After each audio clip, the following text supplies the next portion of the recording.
वक्फ कानून को लेकर सुप्रीम कोर्ट में लगातार दूसरे दिन सुनवाई हुई। सुप्रीम कोर्ट ने गुरुवार को सुनवाई के दौरान वक्फ कानून पर केंद्र सरकार को 7 दिन की मोहलत दी है। केंद्र को 1 हफ्ते के अंदर इस पर जवाब देने को कहा गया है।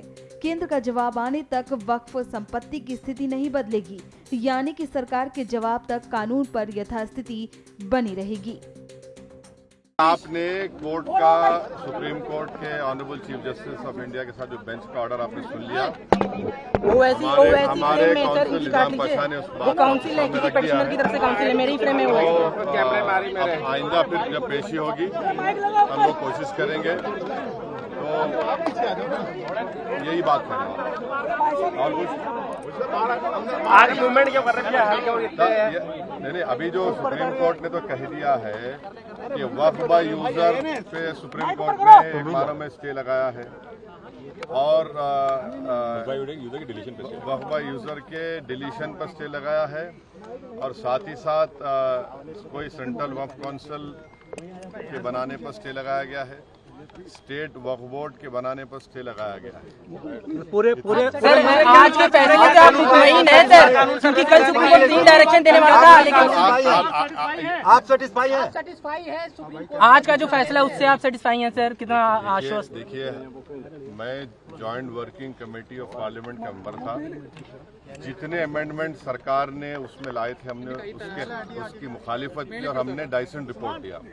पार्लियामेंट में भी मैंने उस पूरे बिल की मुखालिफत की है। तो ये कहना कि मैं दूसरे बिल के प्रोविजंस को मान लूंगा, ये सवाल पैदा नहीं होता।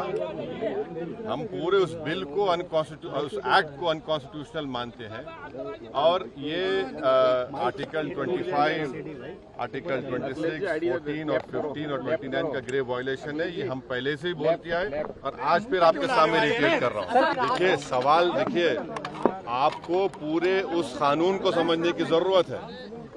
अब 5 साल का मुसलमान प्रैक्टिसिंग रहेगा, 5 साल प्रैक्टिसिंग मुसलमान का तो रहेगा। अब उसको कौन डिसाइड करेगा? अब कोई महिला है, उसको कौन डिसाइड करेगा? तो ऐसे कई उसमें जो अमेंडमेंट्स के जरिए लॉ बनाया गया है, हम उसके आज भी मुखालिफत कर रहे हैं और कल भी अपोज करते रहेंगे। और लीगली हम सुप्रीम कोर्ट ने चैलेंज किए, हम उसको उन तमाम चीजों को violation of the fundamental rights मानते हैं। Thank you. आज माननीय सर्वोच्च न्यायालय ने आज अंतरिम आदेश पर दोनों पक्ष को सुना और सुनने के बाद जो उन्होंने 2 तरह का अंतरिम आदेश अगले तारीख यानी कि 5 मई तक के लिए दिया है।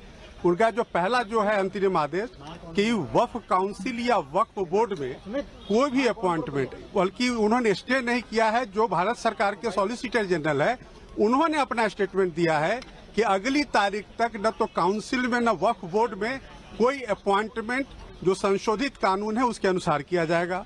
दूसरा बात उन्होंने जो माननीय अदालत ने कहा कि जो वक्फ बाय यूजर है, जो रजिस्टर्ड हैं और गैजेटेड हैं, उसको गवर्नमेंट डी नोटिफाई नहीं करेगी टिल द नेक्स्ट डेट।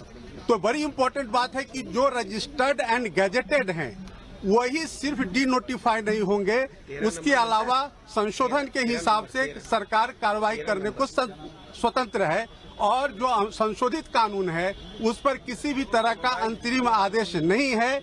और अगली तारीख तक भारत सरकार को अपना जवाब और उनको जो भी डॉक्यूमेंट्स देने हैं वो देने होंगे और उसके बाद उनको रिज्वाइंडर का जो पिटिशनर्स है उनको मौका दिया गया है। साथ ही साथ जो स्टेट गवर्नमेंट्स हैं वो भी अपना रिस्पॉन्स देंगे और ये कहा गया है कि अगली तारीख पर सुनवाई इस पूरे मामले की जारी होगी। तो माननीय सर्वोच्च न्यायालय को जो रेस्पोंडेंट्स यानी कि भारत सरकार ने कहा कि हम डे टू डे सुनवाई के लिए तैयार हैं। आप पूरे मामले को, चूंकि ये पार्लियामेंट का कानून है, पार्लियामेंट के कानून को आप इस तरह से स्टे नहीं कर सकते हैं। और माननीय सर्वोच्च न्यायालय ने सॉलिसिटर जनरल ऑफ इंडिया के बात को माना है और उन्होंने संशोधन को स्टे नहीं किया है।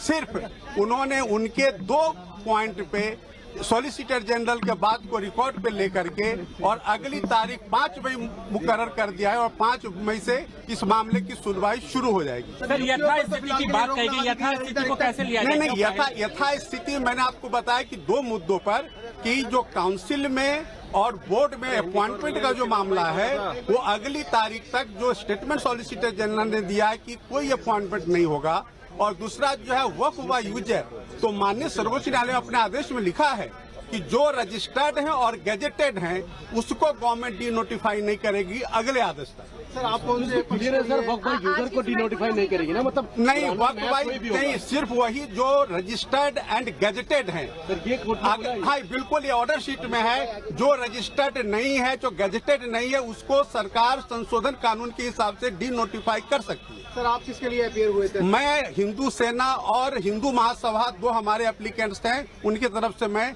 संशोधन के समर्थन में हाजिर हुआ।